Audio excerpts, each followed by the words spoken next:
we'll just go, and because now I really just want to go down rabbit holes Yep. with you after the first part.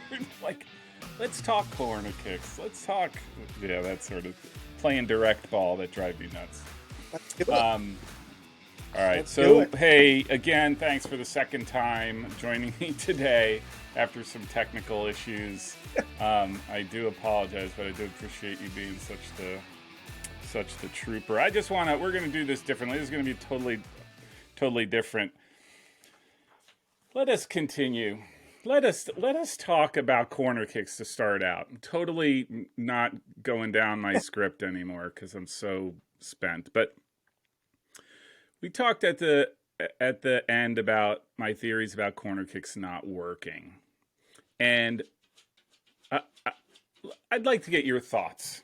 What are your thoughts on corner kicks as a general thing? Excuse me. Yep. Yeah. It was a good year for us actually with corner kicks. I think we had a program record for the amount that we took. So that was a positive as far as converting and coaching them and kind of practicing them a little bit better to play short and have some different options of that. We could probably improve that. So I think, if you have the height and you have the bodies to just lump it in, that's one method. Is that the preferred method for us right now? Probably not. And I know your opinion and thoughts on that in our first interview.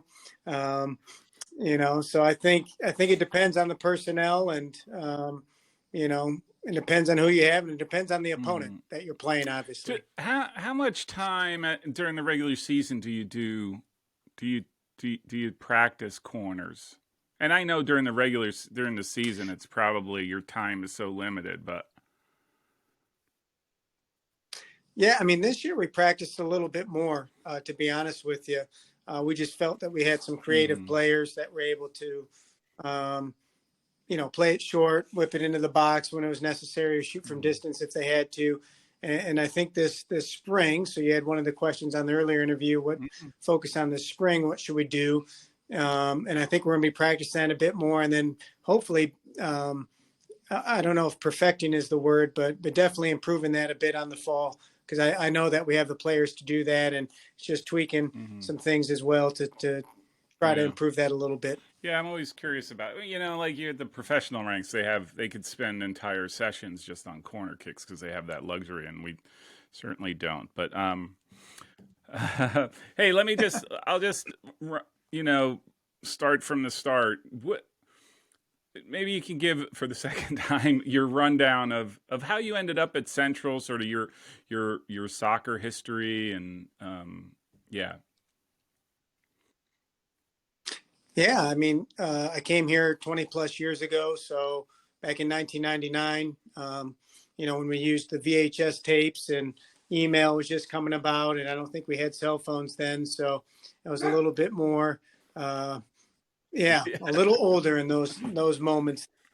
But we were able to come out here and I think send Gary the VHS tape, and he was liking what he saw and came out here 20 plus years ago and played for him and came from Kalamazoo, Michigan originally out here and played for an English coach who kind of took a leap of faith to come out here to Central, to Pella, Iowa as well. We're part of his first recruiting class and just really soaked it all in. And, to this day, I have bonds with those guys that we graduated with. And we come back every year for the alumni match. So just really, really, that got me, engaged in Central, and then took some time away, coached Division I, coached club. I was a director of coaching, and then came back here to Central to coach the women back in 2011, and just haven't looked back since. Afterwards, I started going online, looking at the campus and whatnot. First of all, your soccer field is, top notch, right? Like that's professional looking grass field, beautiful place to play a game. And then the campus is lovely. Because I always say to my wife, why don't we live in Pella, Iowa? It's better than New Jersey, right? Like, so, you're like the 90th destination I've told my wife, why don't we move to someplace? So, I asked you this too as well, and I always ask, it's just the quality of players over the years have, I personally think they've just gotten better. I think intelligence wise and game awareness wise. I was wondering your thoughts on that and see if they match up. Yeah, I think they do. I think, what we spoke about earlier, I think the level of player and just the opportunities that they have now, whether it's with personal trainers, whether it's club, whether it's with high school and even becoming, more advanced with high school coaches. I mean, when we played, we had our parents coaching us and, Yeah. whether it was little league or soccer. And to be honest with you, I missed those days, and that kind of got us going on when I first came here in 2011. Yeah. The grit that those players had and just the ability. I'm not saying that we don't have that now. We do, but I think we could really put our hat on that back in the day and just grind some games out. Whereas now there's just so many options and so many things that we've got to plan for as a college coaching staff that maybe back in 2011 or back when we played, we just didn't have to. So I think the soccer IQ's gone up.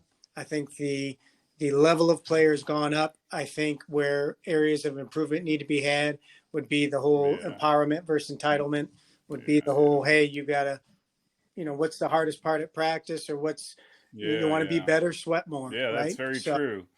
Like I tell the simple players all the time, like, you have to earn it every day, and there's no, just when you think you're good enough, somebody's going to run over you. It's just the way, I mean, that's life. And, just when you think you're all that, somebody's going to humble you. And I think you got to work for it, right?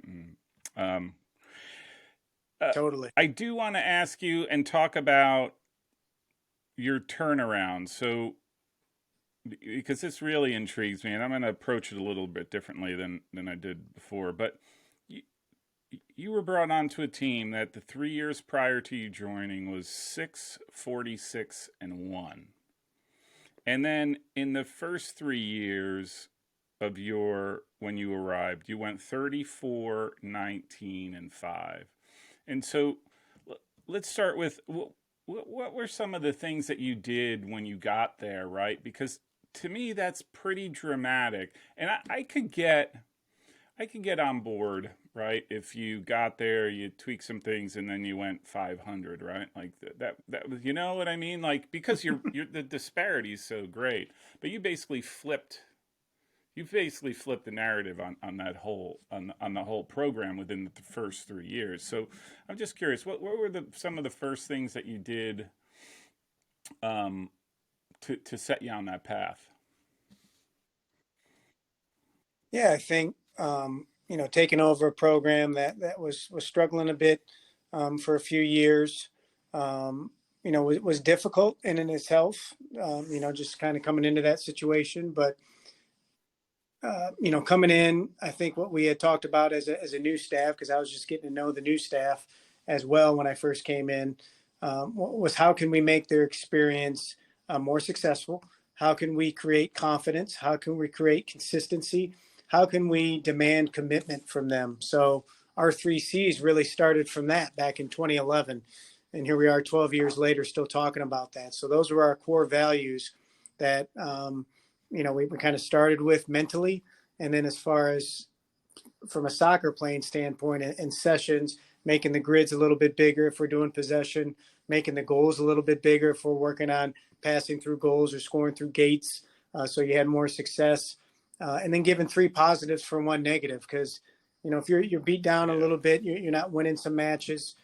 You can develop that poor as me attitude, or just, hey, point the finger outwardly when sometimes you got to point it back at yourself. I think those are some things that we worked on weekly and daily with our women.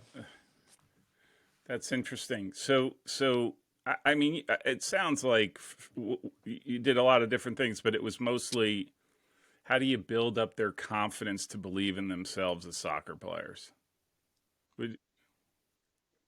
Yeah. I mean, that was task number 1, right? Because how are you going to win matches? How are you going to compete when you're just you're not accustomed to grinding out some of those matches, or just saying, okay, well, it's us and we've lost today and so be it. You got to have that, Mm-hmm. that grinded out mentality. And I think we had that when I got there too. I think some of the older players knew how to do that. It was just implementing that with Mm-hmm. some more younger players and possibly a little bit more talent. That Yeah. helped kind of steer the boat the right way. Where- At, at what point in your since 2011 did you think, okay, I have the program I want and I have the path sort of laid out? Does that make sense? It does. To be honest with you, I think it'd be ill-advised if I said that it's where it Your should be boss and wouldn't where we're like at. that. I'm constantly no, and I'm constantly working on that. It's 2023. I'm 41. I came to this program when I was 29, and Mm, I'm still trying to figure it out. Right. So the age is growing. I like to call myself a middle-aged professional now. Um, so I think some of those things just come over time that you have to figure it out. But for us, just coming in with the mentality that we want to improve, that we want to get better every day, that I think 2014 really, when we made the conference final and we were 11, I think 4-4 that year, and got runner up in league, and then made the conference final and lost unfortunately on the 18th penalty. I was like, okay, 3 or 4 years in, I think we're building something. And then 2016, we went 15-4-1. 2017, 14-2-3. I think between 14 and 18, really those years, we really kind of developed. This is what mm-hmm, CCWS is all about, mm-hmm, and this is what the 3Cs are all about, and this is how mm. we're going to win and compete to win titles and I compete for would say you titles. probably got to a point where you were flying high, right? Like seeing that type of success from the work that you and the groundwork and all those players that contributed along the way, and then suddenly you finally reach a point where you said 18th penalty kick. I'm assuming you went 9 rounds. Okay, okay, Yes, that's a pain point. yes, and so Yeah. as a former goalkeeper, Oh my right? gosh. It's holy hell. Like, what do you mentally? It just, and I feel we had the best, or if Mm-hmm. not the one of the best goalkeepers in the whole league at that time. And I think we Mm-hmm. had both of them. Our backup was also phenomenal. And I just think when you got a great, That's just strong beautiful. goalkeeper, you're going to keep you in a lot of matches. But yeah, Yeah, that yeah. was gut Oh, wrenching, I my could. friend. Oh my God. That was a hard After all that follow. energy, you just sort of, I would have just melted. That's just the way, especially being on the wrong end, right? Like you just, that's a bummer. Well, Yeah, that's the part of D3 soccer that your Pep Guardiola saying, hey, yeah. you go to, what is it, North London? That's like going to a Come different out part of Europe. here. I said, man, we had to drive back 4 hours. That's funny. I thought the same thing. I'm like, wow, if I ask such and such a coach, how is he going to respond? Like, I drive 6 hours for a stupid game, like what through the middle of nowhere. Um, hey, as I do want to touch on, right? We talked about Gary Laidlaw, and just maybe you could talk about the coaches that sort of influenced you and for who you've become as a coach. Just for everyone's reference, Gary Laidlaw is the head men's coach at Central that you assisted for a little bit and now are colleagues with. So, Yeah, I mean, he's been here since I think 98. So he's been here 26 years or somewhere around there, 25, 26 years. He stood my wedding. Great mentor, great colleague, great friend, just just a great person, a great coach. And a lot of my beliefs and how I view coaching and mm-hmm, teaching and education come from him. Before, you know, kind of coaching here, one of his best friends, Adam Howarth, coached at EIU, Eastern Illinois University, and he's now the state director, been for quite some time now, the state director of Illinois. And a lot of the methodology, just how to kind of run a college program, I learned from Adam. And I was 21. I'm 41 now. So this was half a lifetime ago, literally, that I'm coaching guys that mm-hmm. are older than me, right? So when you get thrown in like that, you got to develop pretty quickly on what you believe in and how you carry yourself.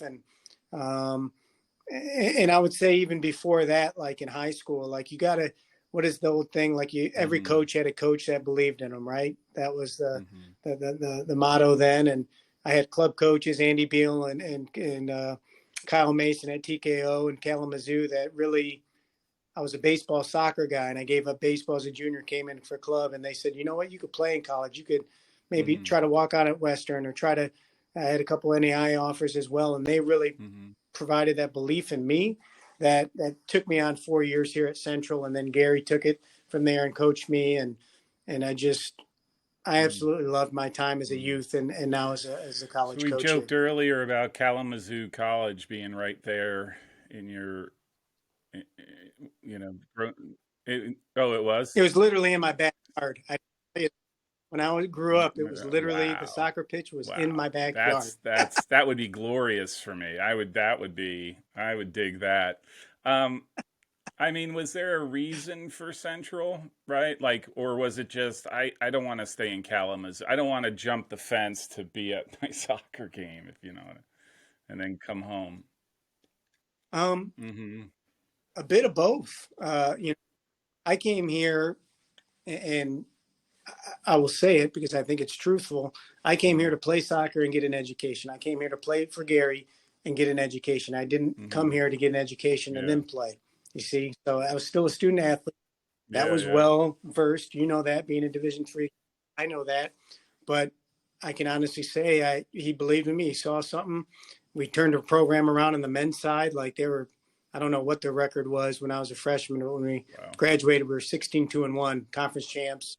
And he really said, you know what, you can come in here and Mm-hmm. really start some of this resurgence. And I believed wholeheartedly in him. But that's one of the reasons. And then I wanted to leave Kalamazoo, get out of it a bit. A lot of my Yeah. buddies went to Hope, went to Calvin, or they went Mm-hmm. to Michigan State, Grand Valley State, Michigan, Western Michigan. And I just Mm-hmm. wanted to make my own name and Yeah. came out here and haven't looked back. Yeah. There's some great Michigan schools too, right? Like it's not to. Um, hey, so so give me your assessment of your season. How do you think it how do you think it went? How pleased, satisfied are you from how it turned out? Um, yeah, I think it was a good season. We were 9-6-3. We did some good things non-conference, tied Hope, beat Platteville, beat Gustavus. Um, had some good wins along the way in league. Beat 4 through 9 in league. We're tied 1 through 3. Like I told you earlier, they kind of there was a separation there. I felt a bit, and they beat us, and we need to get better. And we need to improve. So satisfied? No, not satisfied. Happy with how we played at times? Yes, totally. Do I feel it was a good season? Yes, I do. Do I Mm-hmm. feel it was the best season? No, I don't. So I think having some realistic observations and just kind of looking at it when you're away from it. I think we did well, but I think there was areas as a staff, as myself, as a head coach, we could have improved Mm-hmm. and continued on a little bit So I longer than we do did. I have to ask you. So we talked a little bit about the separation between 1 through 3. Um, is there are like do you see any impediments to being at that level? You know, does anything stop Central Uh, from reaching that? Does that? Yeah. yeah, it makes sense. Hmm. I don't because we've done it Yeah. before back in 14, 17, 2016. We've done it. I think each year is different.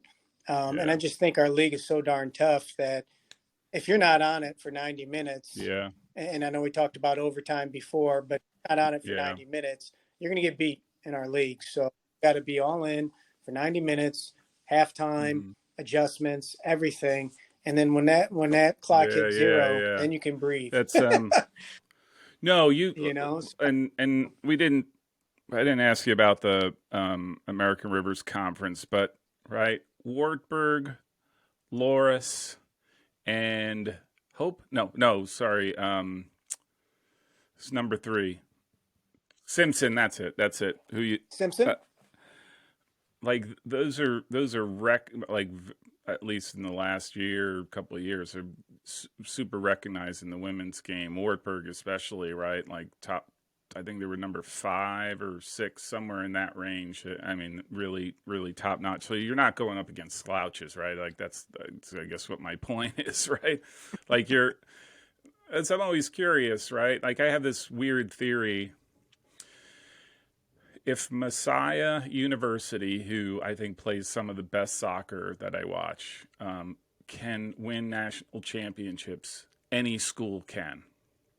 Just because of it surprises me. So I'm always curious about teams that are really good. Is there something that stops you? Sometimes it's the school, right? Like there's not that investment, but clearly looking at your facilities, there is. So and like you said, you did do it before. It's not out of reach. So that'd be a good one.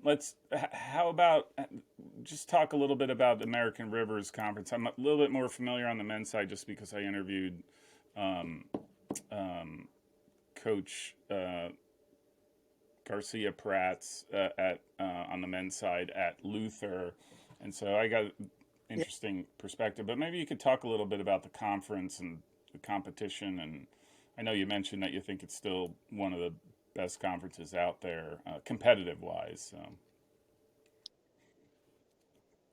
Yeah, I mean, I think you're right. Wartburg, Loris. Yeah. Wartburg got up to 5 or 4 this year. Loris this year was 6 to Mm-hmm. 8, I think. Last year was top 4 back in 2021 when they made the Final Four. And back in 21, we lost to them 1-0, but we were even on shots at our place. So that tells you about the parity in our league. Any team can win. And it tells you how, I mean, Wartburg usually makes Sweet 16, Elite 8 at times. I think Loris this year was Sweet 16 or Elite 8. Last year they were Final Four back in 2021. So yeah, from top to bottom, it's legit. Yeah. Simpson was ranked in the region. We've been ranked in the region as well. So anyone, like I said earlier, top 1 through 5 really on any given day can win. But I think the 1 through 3 just this year, there's a bit of separation. More I think it's parity. usually more, Yeah. it's a little bit tighter. Yeah. And I think we're looking to get back to that this next year for sure. And I think we will, but I also think those other teams will Yeah. be just as good as they've been, Yeah. if Yeah. not better as well. So Well, I it's think too, challenging. right? Like two players that I mentioned earlier, Grace Coates with 12 goals and 1 assist, and Paige Cahill with 5 goals and 10 assists, right? Like Grace is a sophomore and Paige is a junior, so I, best thing that happened to freshmen are sophomores, and the best thing for sophomores is to become a junior, right? And you just sort of want that progression to get older and more accustomed. So, you know what? Maybe you could talk about Grace and Paige and some of the other players that sort of make up your backbone of the program. Yeah, I think you started off with 2 good ones there. Grace was top 2 or 3 in the league in goals and points. Was all region for us. Our ninth or 10th all region player since 2012 or 2013, and our first one since about 2018. So she's a typical number 9. She can just go at people, score goals, great size, great speed, great athleticism. And then you got Paige Cahill's at 5 goals, 10 assists.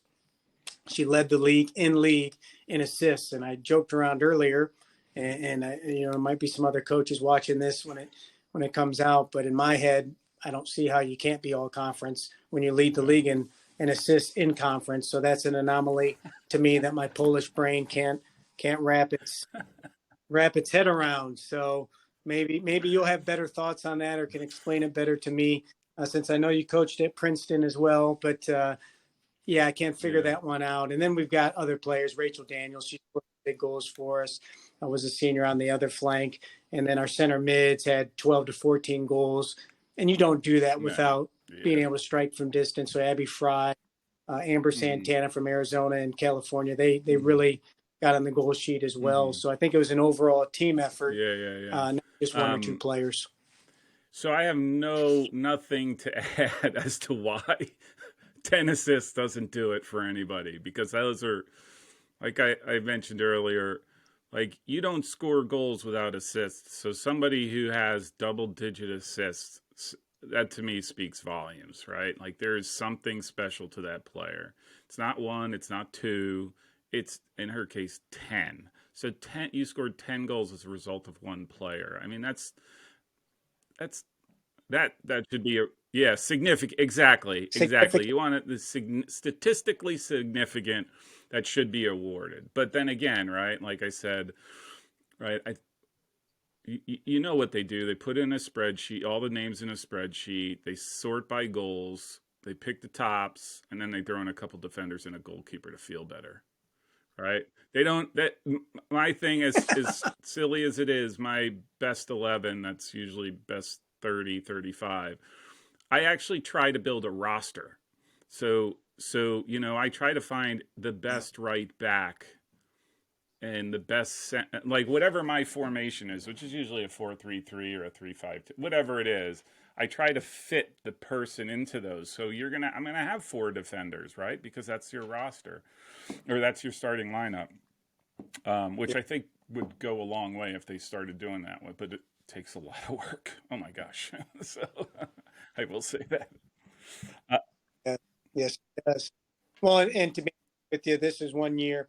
I've had other colleagues that have done similar attacking wise or whatever, and maybe their name doesn't get called. And I think I yeah, look yeah, either way, it's going to be flawed a bit, right? So you just got to move on from it, and it yeah, doesn't yeah, diminish any of yeah. my thoughts for said players Yeah. as She well, could right? she could still, So I don't know, right? She could be one of the best midfielders you ever had, right? Just in terms of production, or wingers in terms of production, right? Just because of all of the stuff that she created along the way, and throwing in 5 goals there.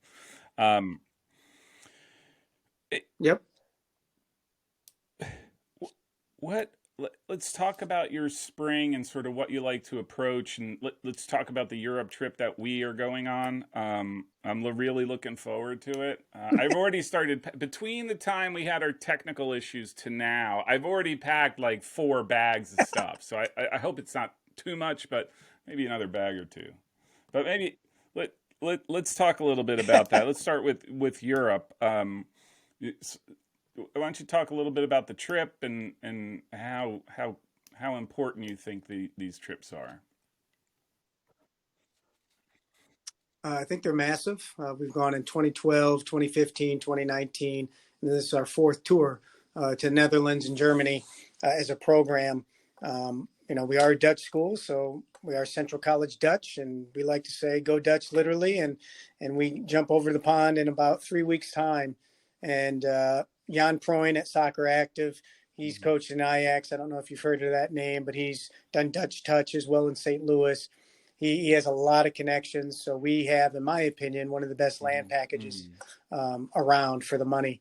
We're going 9, 10 days. We are going to 3 or 4 professional matches. We're going to see NEC Nijmegen versus FC Utrecht, Yeah. which has an American playing for him as well. Jan, I think, knows that Hey, player's agent, so maybe we'll get to see him after I'm the match, excited. right? Um, yeah, yeah.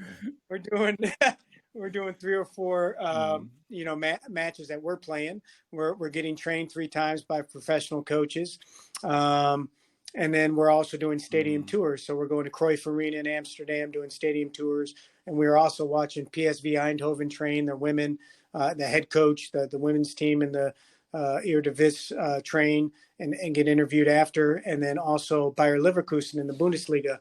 Jan Mm. knows the head coach there. He's actually a Dutch guy. So we will watch them train and we will do a Nice. Q&A after that too. Yeah. I mean, you can't really, No. those And clubs, you can't really beat it. that. I don't think people realize how hard that is to get. You don't get to watch training sessions just because. You can't just show up and watch them. It doesn't work that way, right? That's awesome. Yeah, like I said, I'm really excited. Exactly. And I've been working on my Dutch. I don't know any words. No, I don't know any words. Oh, yeah. Well, So, yeah. I'll teach you Yeah. one. Dankjewel is thank you very much in Dutch. So that's about all I know. I'll just point to the you then. I'll be like, I don't speak Dutch. He does. um, let, just to talk a little bit about your spring then. So you're going to get the 10 training sessions before you get over to Europe. You're going to do the 8 or 9 days in Europe, and then you come back, and sort of where do you think your focus is going to be aside from recovery from that trip, for the rest of that spring? Yeah, I think, I like you how you said it. We have those sessions that we're having pre-Europe, which will be nice just to get the legs going again, or as they say in the Netherlands, feel the bleed in your legs. So work a little bit, but just getting touches on the ball and then going there and playing and Yeah, being around each other. It's a cultural experience, right? So just as much as playing, yeah. it's almost secondary because you want to soak in the culture and be immersed in the culture. But we think it's a great experience. And then especially for recruiting, especially for our team to bond. And then when you come back, we'll basically have a month where we're having about up to 16 training sessions and one play date. So we'll be able to train on certain days during the week. And then we'll have a Hmm. play date, so to speak, a scrimmage day, Yeah. basically, where we'll be able to play an opponent at the end of April. So I think when we played, there No, was no no. D3 spring season, right? That was non-existent. So now to have that, it's just it puts you at a level Yeah. where you can also compete against other divisions and say, look, we do these things. It is almost year round a bit too, but us being Yeah. Central College, we always have the student athlete in mind, and we're going to treat it as Hmm. we actually founded the Oh, D3 wow. philosophy with Ken Weller. Dr. Ken Weller was Hmm. the president. So if you research that, it is very in our roots here at Central to always Yeah. honor the student and not get too carried away I mean, with we the talked athletic about that portion as D1 or well. bust. I don't think that's something people realize. I think they think they play the season, and then, you know they're not done, but they have some training. Like, it continues, and so their commitment to the game is full time for all intents and purposes, and that's the big unique differentiator, if you ask me, between Central and Rutgers, right? Like, just right down the road, or Princeton or whatever. Is that it just not Princeton's different, Yep. um, but I think, well, Ivy Leagues are different. They don't follow the same rules. But your commitment, you're not you're an athlete. Like, they look at you a lot more like an athlete and less like a student. That's terrible. My D1 friends are gonna send me hate mail, Yeah. but um, no, that's good. That's Thank all right. you. Just hit the That's delete great button. advice. I'm sorry, I didn't see that. I didn't see that. I didn't see that. Yeah. Um, Delete. hey, you know what?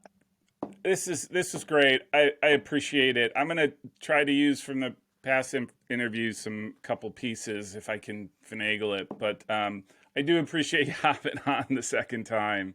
It was fun. I promise we will do this all over again, and when when I'm recombobulated, and maybe after your trip we could talk about your trip, because I would love to go into detail, if you're comfortable with it, of just talking through what a D3 overseas trip looks like. That would be fantastic. And if you want to have one of your players on, that would be fantastic as well. Yeah, more than welcome to ask me about it, and I would love to Yeah. anything I could talk about D3 and Central College women's soccer, Central College as a Okay. whole. I'm game, so just Coach, reach out to thank you me. very much. This was awesome. Thanks. If you like this show, make sure you subscribe so you don't miss future episodes.